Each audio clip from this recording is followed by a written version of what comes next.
La película de Medianoche en París de Woody Allen se centra en un personaje principal que es Gil Bender. Él es un americano, un escritor bastante frustrado y creo que una de las características principales y más importantes es que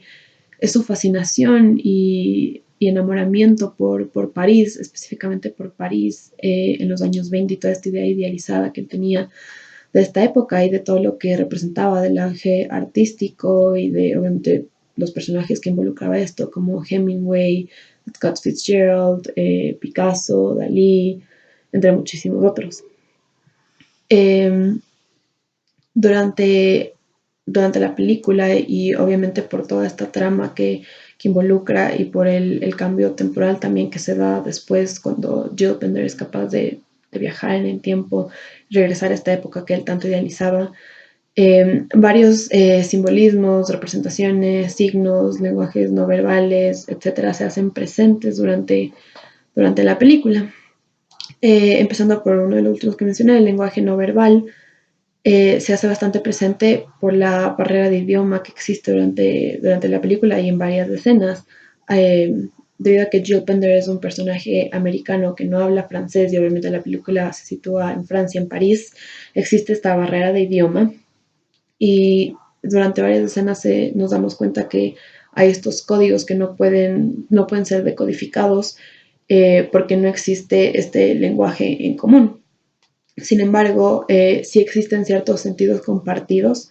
que permiten que se dé cierto tipo de comunicación, obviamente a través del lenguaje no verbal, porque este termina reemplazando en muchas ocasiones al lenguaje hablado, y aunque se hace una comunicación mucho más como rudimentaria o básica, eh, sí se puede dar algún tipo de comunicación porque existen estos sentidos compartidos. Durante la película también se hacen presentes algunos tipos de signos, entre estos signos icónicos, como por ejemplo la música francesa, que está presente como banda sonora durante casi toda la película, eh, monumentos como la Torre Eiffel, el Museo del Louvre, entre muchísimos otros que son representaciones de París y que ayudan a ubicar muchísimo al espectador espacialmente. Tenemos también otros tipos de signos como los indexales. Estos vendrían a presentarse en las obras de algunos de los personajes como Picasso, en este caso obras cubistas o obras surrealistas como las de Dalí, que son un poco más abstractas y que necesitan de más convención para que estas puedan ser entendidas y de más contexto porque obviamente son abstractas. Eh, y bueno, eh, parte importante también de la película es la presentación de todos estos personajes icónicos para París en los años 20. Entre estos está Picasso. En una de las escenas vemos a una de las obras de Picasso, al retrato que él hace de Adriana, de su musa, de su amante. Y obviamente, bueno, las obras de Picasso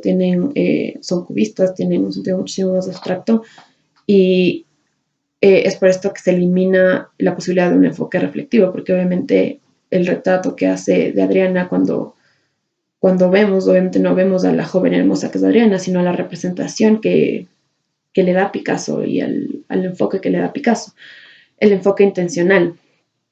Claro, él, al tener una relación mucho más íntima con Adriana, eh,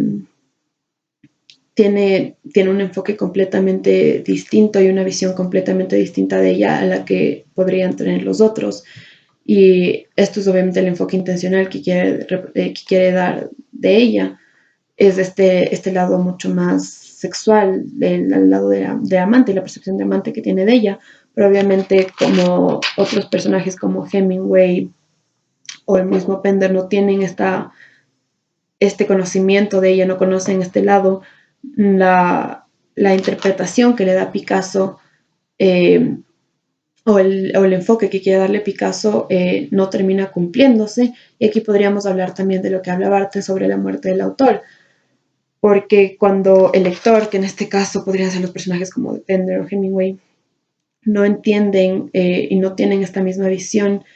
que tiene Picasso, le dan una interpretación completamente diferente y aquí Picasso, que vendría a ser como el autor original, empieza a deconstruirse, su identidad se empieza a perder y podría hablarse de una muerte del autor porque ahora la interpretación la están dando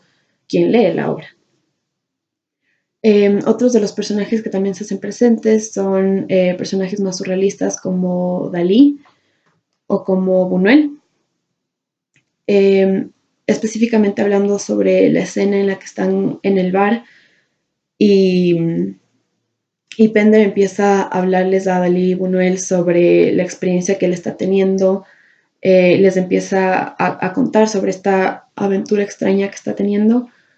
y se refiere a que él viene de otra época. Sin embargo, específicamente Buñuel, como tiene un enfoque más surrealista, obviamente Dalí también, pero en este caso Buñuel, como tiene un enfoque diferente, tiene una visión diferente de la vida, la denotación, que era literal lo que estaba diciendo Pender, que viene de otra época, que era literal, eh, al momento de connotarlo, al momento de que Buñuel hace la interpretación, le da una interpretación completamente diferente y él piensa que Pender se está refiriendo a que habitamos en dos mundos, que los seres humanos habitamos en dos mundos a la vez, y esa es la connotación que le da, que era muy diferente al sentido literal que le daba Pender. Y bueno, un poco ya para concluir, creo que uno de los mensajes o conclusiones a las que nos lleva la película es el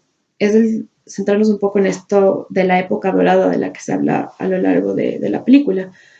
Para Pender, París en los años 20 era la época ideal, era lo que él más soñaba, la época en la que él hubiera querido vivir. Sin embargo, para Adriana, quien vivía en esa época, ella idealizaba completamente a la Belle Époque.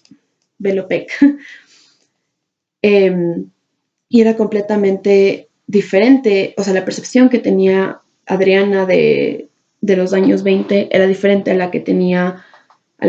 Pender, y ya casi al final igual vemos a personajes como Lautrec, quienes vivían en la Belle Époque, perdón, y en cambio no idealizaban esta época porque vivían en ella y la interpretación, lo que significaba esta época para ellos era completamente diferente. Y ellos en cambio idealizaban otra época como el Renacimiento, y esto nos puede llevar a concluir que sí, verdaderamente el sentido y lo que representa cada cosa para uno depende muchísimo de, o sea, de la persona, de lo que representa para esta persona, y por ende los sentidos no son fijos, sino que depende de la interpretación que le da a cada individuo, y que obviamente esto depende de la cultura y de la experiencia de cada individuo.